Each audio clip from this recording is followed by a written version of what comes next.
Para você que nos acompanha aqui nesta tarde maravilhosa, eu sou Adriano Trindade e estamos na nossa sala de conteúdos Onyx, juntamente ao Grupo Cristal de Comunicação. Uma ótima tarde a todos os nossos ouvintes da rádio e os seguidores das redes sociais. Eu estou aqui com uma convidada mais do que especial, a doutora Karen Camargo, que vai nos contar um pouquinho sobre o TEA. É TEA que fala, doutora? TEA. TEA, né? Isso. TEA, que é o transtorno do espectro autista. Uma boa tarde, doutora. Tudo Boa bem? tarde, tudo bem? Muito obrigada pelo convite, por estar aqui, estou muito feliz. Imagina, a gente que agradece a sua presença, né? E assim, em um assunto que eu posso dizer que não vamos dizer que está na moda, mas que se fala muito hoje em dia, né? Seria essa questão do autismo, né? E dessa parte de diagnósticos, assim, que é uma coisa que antigamente não se falava muito, né? Hum, E hoje em dia se tornou muito recorrente. Mas ao uhum, mesmo tempo que se tornou recorrente, as pessoas têm muitas dúvidas quanto a isso, não é verdade? Então vamos sim. começar. Para os nossos ouvintes e seguidores, o que seria o autismo e como que ele é diagnosticado? Então, o autismo, né, ele é hoje um transtorno do neurodesenvolvimento que a gente fala, né? Uhum, Então, e é caracterizado por algumas, existem características que fazem dar esse diagnóstico. sim. Então, essas características são principalmente a dificuldade, né, de comunicação, de interação social. Então, tem essas dificuldades persistentes na comunicação e interação, associado a comportamentos restritos, repetitivos, assim, comportamentos repetitivos. Então, o diagnóstico é feito baseado nessas características clínicas, né? Então, não existe, assim, um exame que se faça para diagnóstico do autismo, né? Porque ele é baseado na presença dessas características. Então, a gente avalia clinicamente, observa a criança em vários ambientes em que ela convive, em casa, na escola, e aí a gente vai juntando essas pecinhas do Uhum, quebra-cabeça, que a gente chama, né? sim, Que são essas características que têm que estar presentes. sim. Doutora, e para os nossos seguidores aqui, existe alguma causa, algo que seja ou a parte genética ou a parte de hereditariedade que possa influenciar nesse tipo de transtorno? É, os estudos hoje, né, apontam que 99% da causa do autismo é genética, né? Sim. Então, existem lá as alterações genéticas que podem ser influenciadas por alguns fatores do ambiente. Então, existem algumas coisas, como, por exemplo, a prematuridade, ela pode aumentar o risco de uma criança que já tem uma predisponibilidade genética. Uhum, Então, algumas coisas do ambiente podem aumentar o risco de se desenvolver o autismo, mas a principal causa é genética. E ser genético não necessariamente é hereditário, sim. porque às vezes não tem ninguém na família, né? Uhum, E a criança nasce com o autismo. Então, isso quer dizer que é lá na formação dos genes, existe às vezes algumas alterações que fazem nascer com o autismo. sim. E assim, a maioria das pessoas falam de uma maneira assim generalizada do autismo em si, né? Só que na verdade, você pode explicar muito melhor do que eu, né? Que existem vários níveis diferentes, é isso, doutor? É isso mesmo. Assim, até você falou que aumentou bastante, né, a prevalência do autismo, que Uhum, antigamente não tinha tanto. Isso também não é verdadeiro, assim. Sempre existiu, né, o sim, autismo sempre existiu, mas é que com a melhora no diagnóstico, a gente estuda mais, se fala mais sobre o autismo, então realmente o diagnóstico passou a ser mais prevalente. Hoje, para vocês terem uma ideia, a cada 36 crianças até os 8 anos de idade, uma vai receber o diagnóstico do autismo. Então, a prevalência é de 1 para cada 36. E em relação aos níveis, o autismo hoje ele é classificado em 3 níveis. uhum, Então, nós temos o nível 1, o nível 2 e o nível 3, que é classificado de acordo com a quantidade de suporte que essas crianças e essas pessoas precisam para realizar as suas atividades do dia a dia. Então, o nível 1, que é o que a gente chamava antes de leve, né? Uhum. São aquelas crianças que já conseguem se comunicar melhor, que já têm uma certa autonomia para fazer as suas atividades do dia a dia. O nível 2 já precisa de um pouquinho mais de suporte. E o nível 3, que era o que antigamente se chamava de grave, são aquelas crianças que são totalmente dependentes para todas as atividades, né? Sim. E o autismo pode ser considerado uma deficiência? Ah, sim, com certeza, o autismo é uma deficiência. Então, ele é considerado uma deficiência para todos os efeitos legais desde 2012. Certo. Então, existe uma lei, que é a Lei Berenice Piana, né, Uhum. que instituiu o autismo como deficiência. Então, por isso que as crianças com o diagnóstico do autismo têm direitos, né, Sim. de preferência, de benefícios, às vezes, porque realmente é considerado uma deficiência. Uhum. E quais os tratamentos e os meios mais eficazes para se, digamos assim, tratar o autismo? É, o autismo, né, assim, o tratamento padrão ouro que a gente chama, Sim. né, se baseia nas terapias comportamentais. Então, essas terapias, né, a mais estudada de todas elas é a análise aplicada do comportamento, que é a ABA que chama, né? Sim.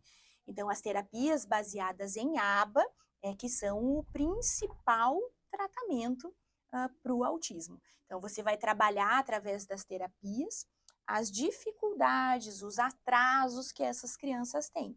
Então, se tem atraso, por exemplo, na linguagem, né, você vai trabalhar através da terapia linguagem. Se a criança tem dificuldades nas atividades de vida diária, você vai trabalhar, então, essa parte, né?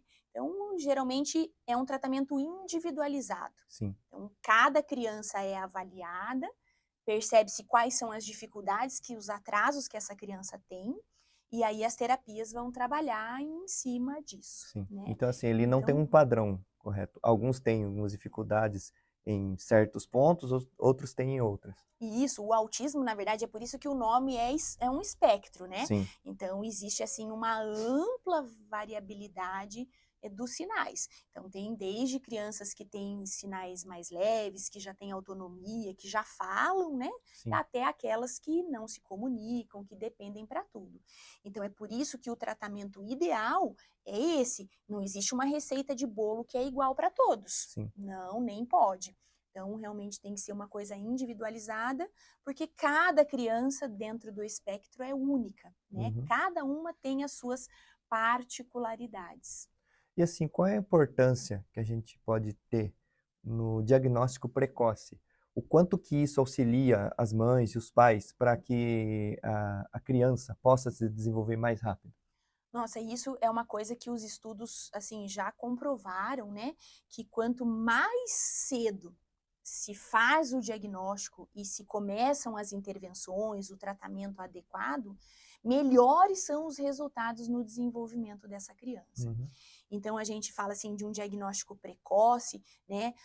Hoje a gente consegue já fazer o diagnóstico de certeza em crianças a partir de 14 meses. Então, a gente já tem instrumentos de avaliação para, a partir de 1 ano e 2 meses, já conseguir, às vezes, fechar esse diagnóstico. Então, mas também tem em crianças mais velhas. Então, sabe-se que o desenvolvimento do cérebro, ele tem um período em que ele, assim, que a gente fala com as janelas abertas para o desenvolvimento, Sim. né? Então, é por isso que a gente tem que aproveitar esse momento, porque quanto mais você estimula da maneira adequada esse cérebro, maiores são as chances da criança se desenvolver.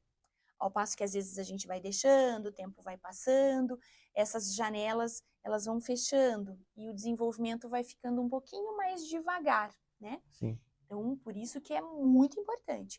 Quanto mais cedo, melhores são os resultados do desenvolvimento dessas crianças. Entendi. E como que os pais podem ajudar nisso, já que, assim, nós como pessoas, digamos assim, leigas, não temos a preparação que o profissional tem, né? Como Uhum. que a gente pode se informar e ajudar a complementar esse tratamento?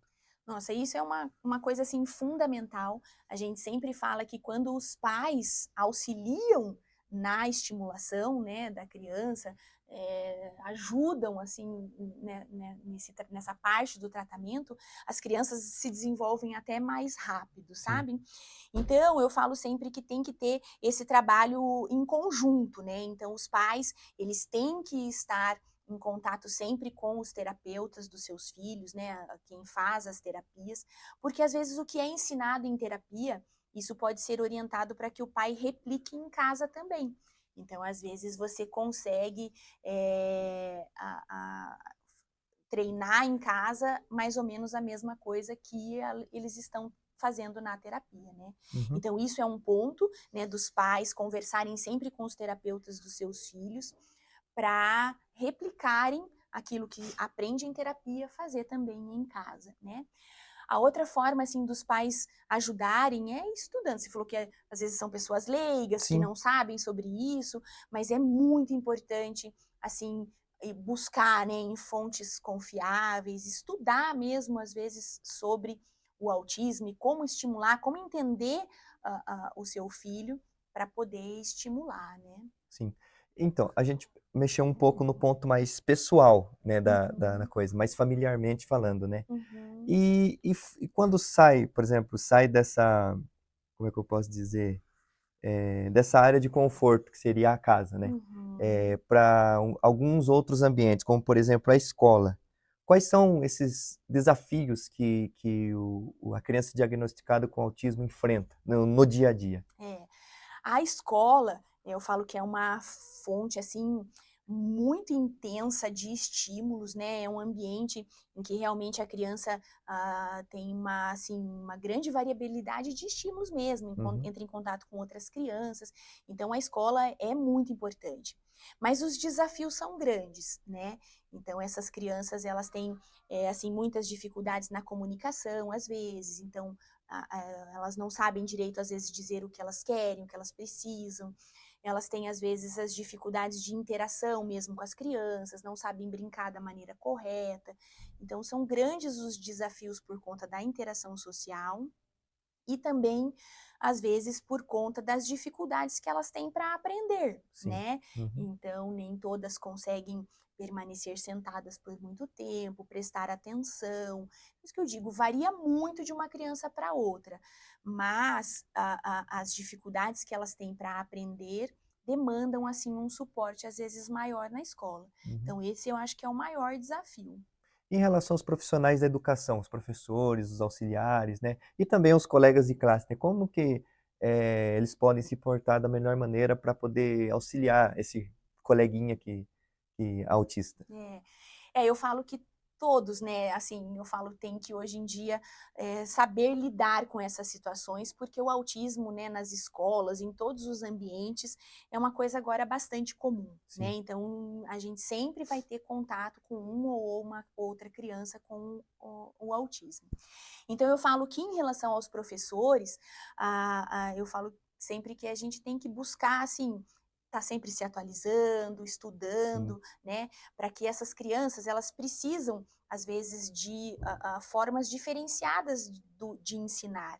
Então existe o que a gente chama de planejamento individual de ensino, né? Então existem as adaptações de currículo, as mudanças no ambiente da escola, por exemplo, diminuir o volume do sinal, o barulho, né? Uhum. Então existem assim uma série de coisas no ambiente que os professores podem estar atentos e os colegas, eu falo sempre que se você é pai e tem um filho com desenvolvimento típico, ensinem os seus filhos a como, né, acolher essas crianças. Aham. Porque, na verdade, eu falo, o bullying hoje ainda existe, né?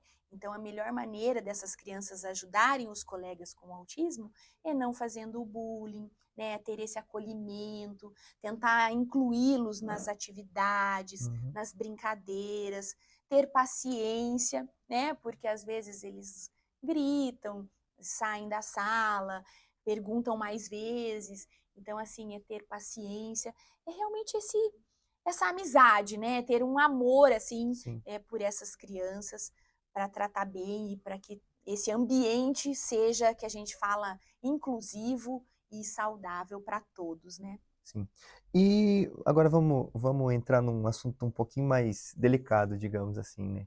Que, assim como você falou, as crianças que, autistas têm uma parte de são um tanto inquietas, né, na Uhum. maioria dos casos. Como que os pais podem lidar, até numa situação um pouco mais complicada de crises, por exemplo, que essas Uhum. crianças têm? Como que eles devem lidar? É.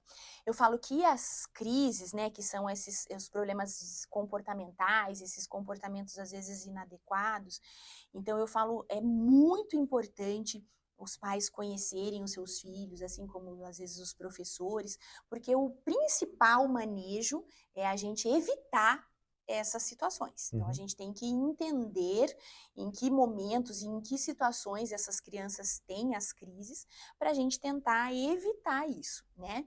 Então, por exemplo, se essa criança entra em crise porque ela tem uma hipersensibilidade auditiva, ou seja, porque o barulho está muito alto, a gente vai tentar diminuir o barulho do ambiente, sim, para evitar que ela entre em crise.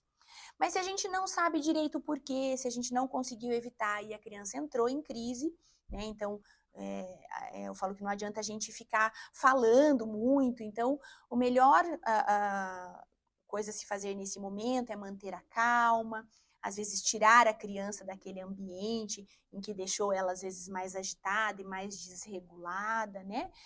Realmente tira daquele ambiente, mantém a calma e espera, protege para não se machucar, que às sim. vezes eles ficam bem agitados, protege para não se machucar e esperar a crise passar mesmo, não tem muito o que nesse momento. Sim.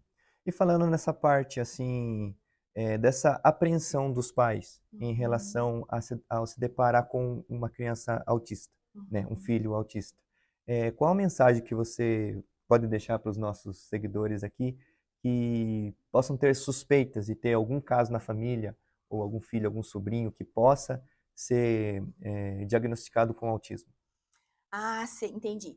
Assim, ó, eu falo sempre que quando existe a suspeita, né, assim, de atrasos no desenvolvimento, mesmo que às vezes o diagnóstico não seja de autismo, é muito importante a gente procurar ajuda especializada, uma orientação, né, para que realmente saber se essa criança tem o comportamento atípico, se está com atraso no desenvolvimento Uhum, ou não, às vezes faz parte daquele momento.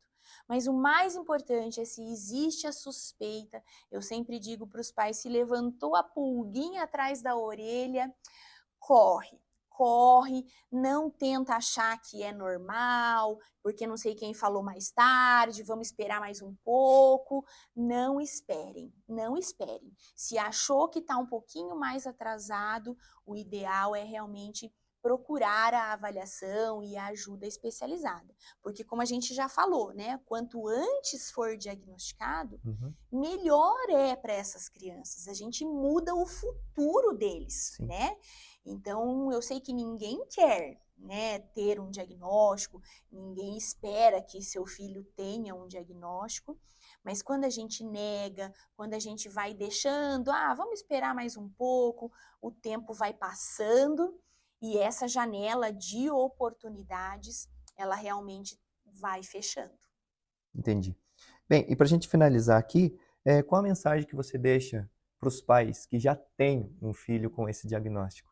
Ah, eu digo sempre que eu falo assim, os pais, que já têm, né, o filho dentro do espectro, é uma luta diária, né, então para realmente não desistirem, se num momento tá difícil, né, com ajuda, com apoio, com né, os seus terapeutas, trabalhar em conjunto com a escola. Então eu sempre falo que os pais têm que buscar isso, essa rede toda, né, de apoio que são os terapeutas, o médico, a escola e a família também, né?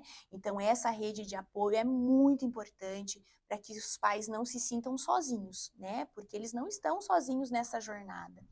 Então, é essa busca e de não desanimar, porque às vezes a gente consegue pequenos avanços, né? E é isso que a gente tem que estar sempre olhando. Não adianta esperar uma coisa muito milagrosa, porque às vezes são pequenos progressos. Então a gente tem que aprender a ficar feliz, a valorizar esses pequenos progressos, né? Se capacitar para realmente buscar fazer o melhor, né? Que vocês podem para o seu filho naquele momento. Certo. Bem, em nome do Centro de Conteúdos Onyx e do Grupo Cristal de Comunicação, nós agradecemos a sua presença, doutora Karen, foi de muita ajuda, muita informação, né, para diversas pessoas que tinham dúvidas, né, sanaram as dúvidas, e a gente agradece a sua presença aqui, que ajudou muito, esclareceu muita coisa, né, Uhum. e muito obrigado pela sua Eu é presença. que agradeço. Muito obrigada mesmo. Valeu. Bem, gente, ficaremos por aqui, esse bate-papo maravilhoso. Fiquem ligados que estaremos de volta a qualquer momento com muito mais convidados. Até mais. Tchau, tchau. Tchau.